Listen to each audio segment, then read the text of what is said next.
আমরা কোন রক্ত চক্ষুকে ভয় পাই না। ইসলামী আন্দোলনের কর্মীদের সামনে যারা টেন্ডারবাজি করেন, যারা চাঁদাবাজি করেন, যারা দখলবাজি করেন, যারা মাদক ব্যবসার সাথে জড়িত, রূপগঞ্জে ভূমি দস্যুতার সাথে যারা জড়িত, স্পষ্ট করে বলছি, আমি সোনারগাঁয়ের নাগরিক হিসেবে রূপগঞ্জের অডিটোরিয়ামে দাঁড়িয়ে সুস্পষ্ট করে বলছি, টেন্ডারবাজের আস্তানা, দখলবাজের আস্তানা, চাঁদাবাজের আস্তানা, ভূমি দস্যুর আস্তানা, মাদক ব্যবসায়ীদের আস্তানা নারায়ণগঞ্জের মাটিতে থাকবে না, থাকবে না, থাকতে পারে না। ঠিক কিনা বলেন?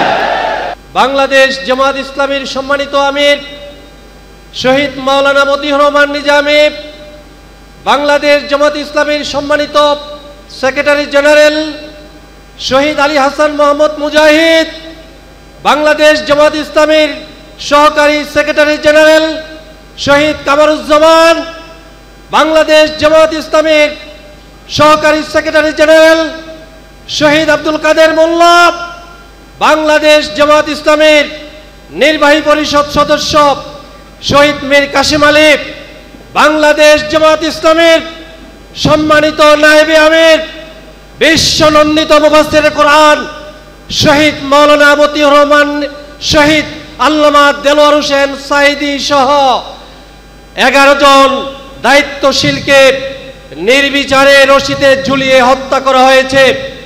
ত্রয়োদশ জাতীয় সংসদ নির্বাচনে বাংলাদেশের তৌহিদি জনতা অপেক্ষা করছে শহীদ দায়িত্বশীলদের রক্তের বদলা নেওয়া হবে। ত্রয়োদশ জাতীয় সংসদ নির্বাচনে ব্যালট পেপারে ভোট দেওয়ার মাধ্যমে, ঠিক কিনা বলেন?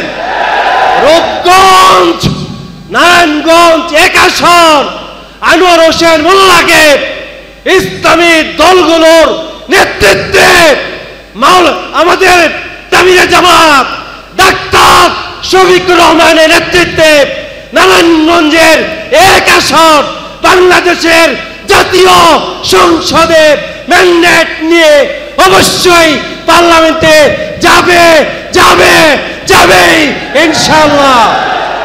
নাম্বার 1, নাম্বার 2 এবং শেষ কথা, আমরা কোন রক্ত চক্ষুকে ভয় পাই না।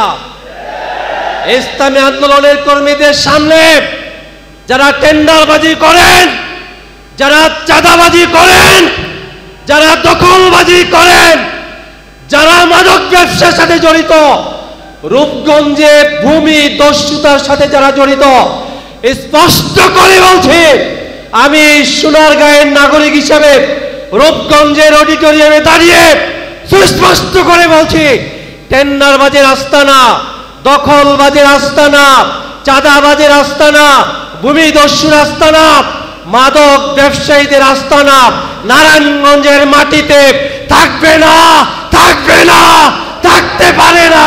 ঠিক কিনা?